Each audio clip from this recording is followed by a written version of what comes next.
todas as coisas que eu mais me debrucei e desenvolvi ao longo do tempo, eu diria que o cansaço é daquelas que realmente mais me debrucei. Não só porque sabemos que o cansaço é algo que tira qualidade de vida e ânimo às pessoas, mas também, por outro lado, porque é muito comum.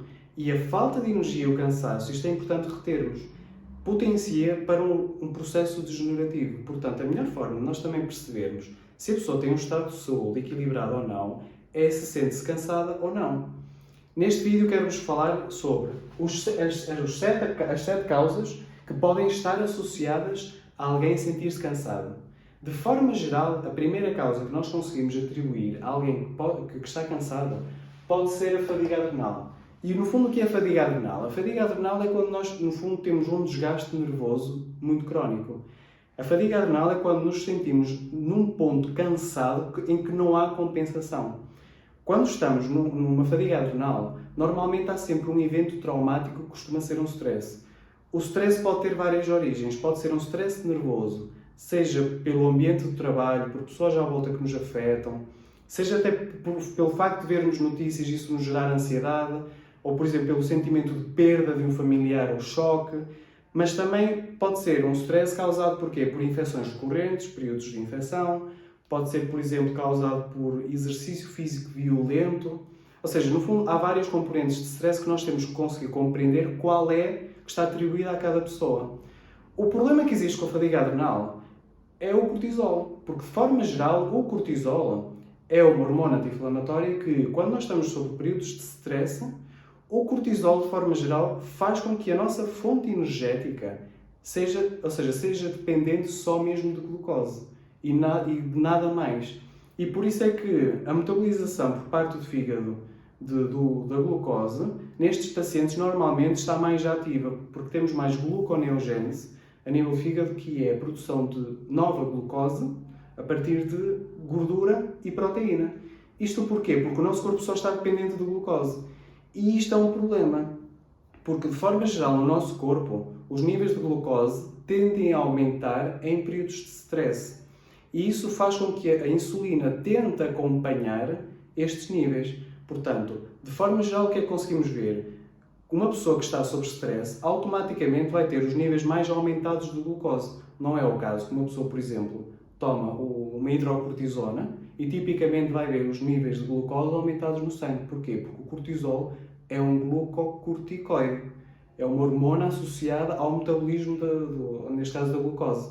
Outra coisa que é importante percebermos é que, a nível cerebral, de forma geral, nós temos várias componentes que podem estar ligadas a stress, mas especificamente a amígdala é uma estrutura do cérebro que está muito ligada ao stress, especificamente de medos. E de forma geral, esta questão dos medos pode ir desde a timidez a um ataque de pânico, sendo que a ansiedade, a preocupação e o pensamento constante fica ali no meio. Portanto, de forma geral, o que é que nós conseguimos perceber numa pessoa com fadiga adrenal?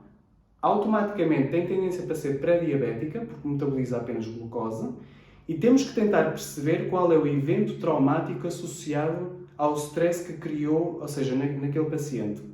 E tentar perceber, de forma geral, qual é a qualidade de sono, que entretanto já vamos falar, e de forma geral, nestes casos, que normalmente têm o cortisol alto. O cortisol tem uma ação antagónica com a insulina. Quanto maior é o cortisol, mais tendencialmente é baixa a insulina. Nestes pacientes que tipicamente têm o cortisol mais alto, algo que ajuda bastante é o facto de nós fazermos a toma, por exemplo, do neurotransar, que não só tem as substâncias calmantes, ansiolíticas, mas que também tem o magnésio associado à glicina, que tem um efeito relaxante, e grandes quantidades de vitamina B1, que neste caso é necessário para conseguirmos contrapor os níveis de stress que estamos a passar. Fora desta questão da fadiga adrenal, nós conseguimos perceber que a falta de sono é outro dos motivos pelo qual nos podemos sentir cansados. Se a falta de sono for normalmente entre a meia-noite e as 2 da manhã, sabemos que normalmente o cortisol está presente.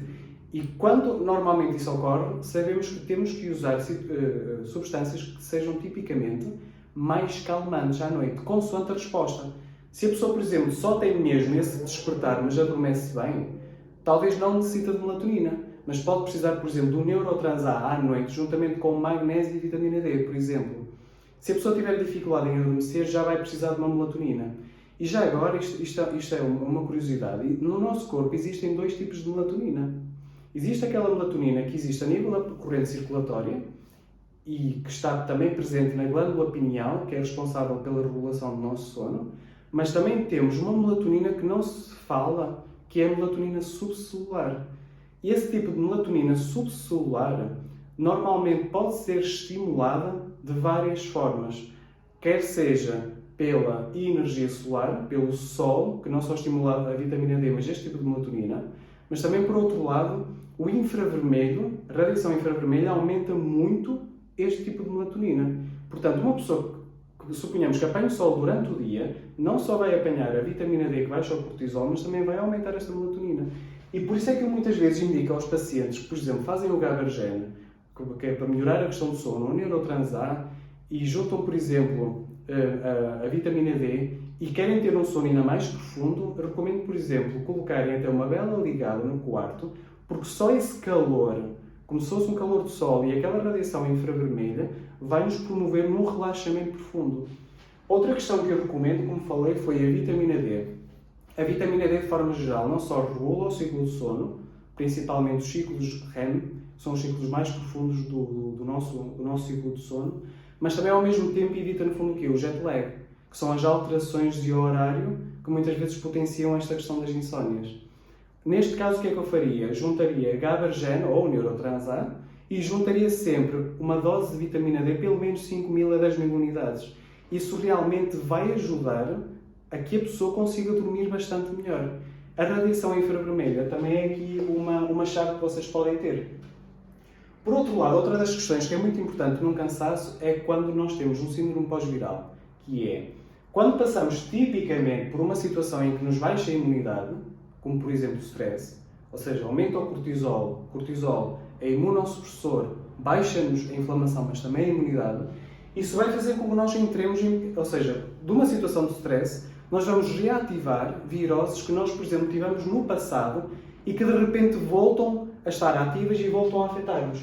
A síndrome pós-viral muitas vezes pode ser ouvida como encefalite miálgica, que no fundo é o quê? É quando sentimos dor ou inflamação muscular associada à inflamação cerebral, com perda cognitiva e cansaço. Portanto, muitas vezes, quando nós temos esses sintomas de encefalite miálgica, nós estamos presentes perante o quê? Se nós pararmos um bocadinho para pensar, como se fosse uma pellagra, ou seja, como se fosse um déficit de vitamina B1 e de B3. O problema da síndrome pós-viral não é só a carga viral e a imunossupressão, ou seja, nós temos que apoiar o sistema imunitário, mas também temos que acalmar a inflamação e o stress oxidativo oriundo disso. Porque, na verdade, o problema nestas situações é o quê? É os radicais livres e não é a carga viral, no fundo, mas é o stress, a oxidação e também o déficit vitamínico. Portanto, o síndrome pós-viral, no fundo, o que é? É um déficit vitamínico de vitamina B1 e de vitamina B3. Portanto, nestas situações, como por exemplo, uma situação de Epstein-Barr, que é muito comum e as pessoas só associam a questões de garganta, nós podemos ter uma pessoa com uma fadiga extrema porque tem uma carga viral provocada por um evento de stress. E nestes casos, nós vamos encontrar muitos destes sintomas de vitamina B1 e de B3, de déficit, quando, na verdade, temos que atuar sobre o déficit vitamínico, o stress oxidativo e o stress, ou seja, o evento de stress nervoso. Seja nervoso ou seja das outras causas que eu falei. Outra questão que é muito pouco falada é a doença de Lyme. A doença de Lyme é a borreliose. A borreliose, no fundo, o que é? É uma bactéria que é uma espiroqueta, muito, muito pequena, que normalmente se contrai de um bicho, de uma carraça, e isso faz com que gere cansaço no nosso corpo, oriundo, ou seja, do stress oxidativo que se está a gerar pelo nosso próprio sistema imunitário. Mas porquê?